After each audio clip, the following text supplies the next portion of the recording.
हाँ, तो आफ्टर आज़ादी के बाद जब सारे स्टेट्स अपनी जब अपनी सोशल और इकोनॉमिक कंडीशन को ठीक करने में लग गए, तो उसमें से एक स्टेट केरला भी थी, ठीक है। अब केरला भी सोशल और इकोनॉमिक कंडीशन थी, वो जैसे ज़मींदारी सिस्टम हो गया, लैंड ओनरशिप हो गया, टेनेंसी लॉ हो गया, ठीक है। तो इसको ठीक करने में लग गई और उन्होंने पास किया लैंड रिफॉर्म एक्ट 1963, ठीक। उसके बाद क्या हुआ, अब जो लैंड रिफॉर्म एक्ट था तो ये क्या करता था, ये रिस्ट्रिक्शन करता था। ये रिस्ट्रिक्शन किस पे रखता था, रेस्ट्रिक्शन और मतलब कौन बंदा कितनी लैंड रखेगा कितनी नहीं रखेगा, ठीक है। बेसिकली ये किसको रेस्ट्रिक्ट करता था, राइट टू प्रॉपर्टी को, ठीक है, सिटीजन्स के राइट टू प्रॉपर्टी को। अब इस एक्ट को यूज़ करते हुए केरला गवर्नमेंट ने एक्वायर की थी लैंड, कौन सी, एडनीर मठ की, कसारागोड डिस्ट्रिक्ट, ठीक, केरला में। तो जब इस टेक ओवर के बाद क्या हुआ, गवर्नमेंट जब इस लैंड को टेक ओवर किया तो जो इनकम थी उस मठ की, एडनेर मठ की, वो बहुत इफ़ेक्ट हो गई और उनका रोज़ का जो कामकाज होता था ना, जो रोज़ का कामकाज होता था उस पर भी बहुत ज़्यादा फ़र्क पड़ा। उनको बहुत सारी प्रॉब्लम्स फेस करनी पड़ी, ठीक है।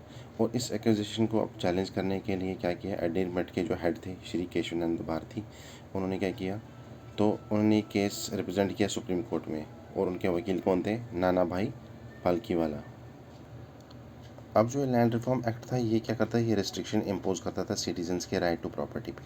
और इसी वजह से क्या हुआ, मार्च 1970 में केशवानंदा भारती केस को भारती ने क्या किया, इसको अपोज किया और इसको चैलेंज किया, इसको चैलेंज किया सुप्रीम कोर्ट में, ठीक है। रिट पिटीशन उन्होंने मतलब फाइल कर दी और उन्होंने कहा कि लैंड रिफॉर्म एक्ट जो है ये वायलेट करता है उनके फंडामेंटल राइट को, जैसे आर्टिकल 14 हो गया, 19(1)(f) हो गया, आर्टिकल 25 हो गया, आर्टिकल 26 हो गया, ठीक है। और उन्होंने कहा कि लैंड को ओन करना, उसको मैनेज करना, ये एक फंडामेंटल राइट है और इसको प्रोटेक्ट किया जाना चाहिए। और उस टाइम क्या हुआ, दो पार्टीज़ के बीच, पार्लियामेंट और सुप्रीम कोर्ट ऑफ इंडिया के बीच में पहले ही पावर को लेके बहुत सारी फाइट चल रही थी। तो एक एक वन साइड हम देखें तो पार्लियामेंट कहती थी कि वो आर्टिकल 368 को लेके उनको एक पावर है कि वो कॉन्स्टिट्यूशन के किसी भी पार्ट को अमेंड कर सकते हैं, यहाँ तक कि फंडामेंटल राइट को भी अमेंड कर सकते हैं वो। लेकिन इससे एग्री, मतलब सुप्रीम कोर्ट ऑफ इंडिया इससे एग्री नहीं थी, ठीक है। और तभी दैट्स वाई उन्होंने क्या किया, केस ऑफ गोलकनाथ केस जो था वर्सेस स्टेट ऑफ पंजाब, उसमें सुप्रीम कोर्ट के 11 जजेस की बेंच वहाँ पे कॉन्स्टिट्यूट की गई थी। और उन्होंने जब ये क्वेश्चन फेस किया कि क्या पार्लियामेंट किसी भी पार्ट को, कॉन्स्टिट्यूशन को के किसी भी पार्ट को अमेंड कर सकती है, यहाँ तक कि फंडामेंटल राइट को भी अपनी मर्ज़ी से, तो आंसर क्या आया, इसमें आंसर क्या है, सुप्रीम कोर्ट ने क्या किया, रेस्ट्रिक्शन इम्पोज कर दी पार्लियामेंट की पावर पे। कौन सी पावर, जो वो अमेंड कर सकते थे कॉन्स्टिट्यूशन को।